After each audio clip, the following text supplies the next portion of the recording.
to the 5th installment of the Voices of Rondo podcast, hosted by the Reconnect Rondo Youth Council. I'm Rafi Karpowitz. I am a Reconnect Rondo intern, podcast host, member of the Youth Council. My name is Moises. I'm a senior at Brooklyn Center High School. I'm very excited to be here.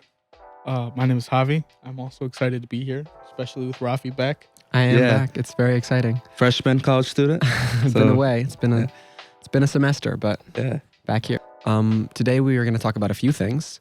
First of all, there was a recent release of several potential options for developing the I-94 highway in a corridor between Marion Street and downtown St. Paul and downtown Minneapolis. So it's like an 8-mile stretch. And so there's a lot that could go on there, and we'll discuss some of those potential options. We're also going to talk about the importance of thinking about community involvement with such plans, because it's so important to have community input on that kind of thing. And finally, we're going to show some examples from across the country where maybe the community has not been so involved. And as in the past of this podcast, we have discussed places that have been affected in a similar way that Rondo has. And so we're going to talk about some of those. We're going to talk about Overtown, Miami, and we're going to talk about the Independence Heights and Fifth Ward neighborhoods in Houston. And so Moises can kick us off with a discussion of Minnesota Department of Transportation.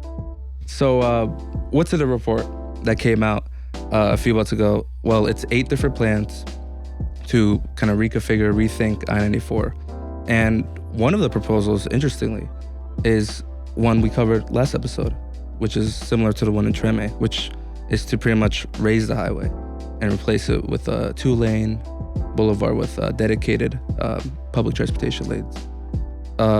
So let's discuss that option.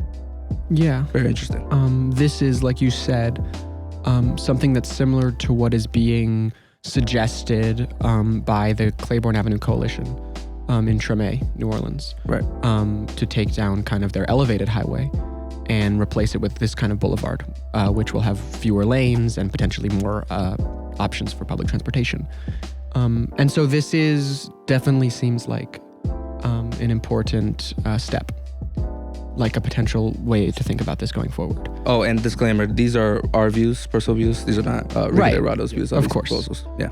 And so I think one of the things which I would maybe have a question about is how much was there actually community involvement in thinking about these decisions, right? Because we know with the land bridge, what we've been talking about, and with Reconnect Rondo's kind of idea of how to transform the landscape of the highway around the Rondo neighborhood, there have been extensive discussions with community members and trying to kind of gauge how the public will, and how those residents of Rondo specifically will want to go forward. And so I guess my question would be, it doesn't seem like there's as much engagement with the people who are actually going to be affected in some of these plans. I think that's probably like the most important part about these projects. Not even just specifically in Rondo, having the community voices and the community involvement in these huge plans for what it's just going to be like the generations to come. It's their future, basically. And it doesn't need to be the older generations dictating what goes there or like what goes on the land bridge, for example. It's just really important to have the future voices, front and center, I suppose, which is what we're all about. Exactly. So now there are other proposals in the report, not that important, just like maintenance, maybe adding some bus lanes here and there. But one that got some heat was the expansion proposal, which puts out to expand the freeway from a 3 to 4 lane highway to a 5-lane highway. Right. So this got some heat. A council member from St. Paul, her name is Mitra Jalai. She said, and I'm paraphrasing here, like, why is this even an option? Why is this being put out there? Since the goal of these plans is to increase equity and climate resiliency. So that's crazy how and I agree with her, that's being put out there. What do y'all think? Just to be completely clear, we're talking about expanding I-95 I-94. I-94. You know what I meant. Yeah, no, exactly. I-95 is The highway that we don't like. Yeah. Considering the fact that, okay, there's a school. I don't know exactly what it's called, but it's like right down the street, and it's an elementary school. I think. Oh. It's got a playground on it. It's got a little basketball court, all the equipment and stuff like that for kids to play on, and that is right next to the highway. Right. Like right next to it, smack dab. There's the only thing separating it is like a gate in a street, with barely like a one-way street. Yeah. So needless to say, it's insanely close to the highway, as it is. And on top of that, there's at least one church. There's a bunch of houses, and it's not like you can just expand this one section of the highway. Right. They're talking about You're a gonna 7.5 have to mile go stretch from downtown St. Paul to downtown Beatrice. So that's a lot of people live there. I think that's just like people begging history to repeat itself. Right. Yeah. And, I think there will often be this discussion when, time comes to think about what to do with the highway. Well, traffic's pretty bad. Right. How do we deal with this? Everyone wants to get where they're going faster. Right. Why not expand it so that it eases traffic, so that it allows people to go more quickly, more freely? Makes sense. Right. At first. You would think. But that's not how it works, actually. Like, it's interesting, but there have been extensive kind of studies, and there has been research done to see, is this really the case? Is this how you most effectively can reduce traffic in a highway? By adding lanes, by increasing the capacity of the highway itself? And the answer is no, it's not. This is kind of centered around this idea of induced demand, right? And so the premise here is that if you build more lanes and expand the highway, it's simply over a matter of time, few years, or maybe even shorter, going to simply encourage more people to use the highway, and you're going to be back right where you started. Mm-hmm. And it's not a sustainable approach. Maybe it'll be a very, very short-term fix, but that's not what we're going for here. These highways last decades and decades. And so there's actually been some serious research done. There's the Journal of Transportation Policy, which has conducted, there have been papers published multiple times, one in 1998 and then another one in 2019. Both of these showing that clearly looking at highway systems across the country, increasing lanes does not reduce the amount of traffic in the long term.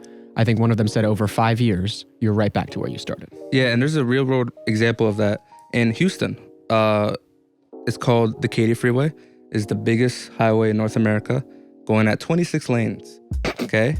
That's 13 lanes for each way. It's a bit much. Yeah. It's a little bit more than a bit much. Yeah. And it didn't even keep the status quo. It didn't reduce traffic. It increased it. Right. Roughly 30 to 50% increase. Yeah. So that just goes to show, there's real world examples of this. And honestly, expanding freeways, that's an old idea that needs to be cast away. Right. And there was this quote from one of the papers that I was looking at, which said, increasing road capacity in congested conditions can even make congestion worse. Right, yeah. And this was in 1998. Right. And we've, only built more highways since then. And so you can just see what's happened. The Katy Freeway being a prime example. Speaks for itself. Now, the MnDOT folks wanted to include the whole universe of possible ideas. Right. So that includes expanding, that includes reducing, that includes the boulevard option. So eventually, some proposals will be dropped and kind of, get a more refined framework. But, why would we expanding the freeways really? Also, I gotta mention this, that the reason why the land bridge is not on the MnDOT report is because it's not really affecting the highway much at all. It's just putting like a cap over it, just putting a shadow over it pretty much, making it into a tunnel. So just gotta get out the way if people out there wondering. When we were at that conference thing, at Wilder, and there was that guy, and not to be like, oh, it's white man, but it was a white man who was talking about something about making the buildings on the land bridge into somewhat of like a smart city kind of. Oh, which yeah. I never thought about that. Like, Yeah. defeats the purpose of not wanting to gentrify this area and not wanting to. Okay. Rondo doesn't need to be a smart Right. city. Exactly. I think the main goal is reparations instead of like city of the future. Completely transforming. Exactly. it. Yeah. Thank you for watching our podcast. If you like what you see, give us a like, hit that subscribe button, and click that notification bell to get notified when we put out new podcast episodes.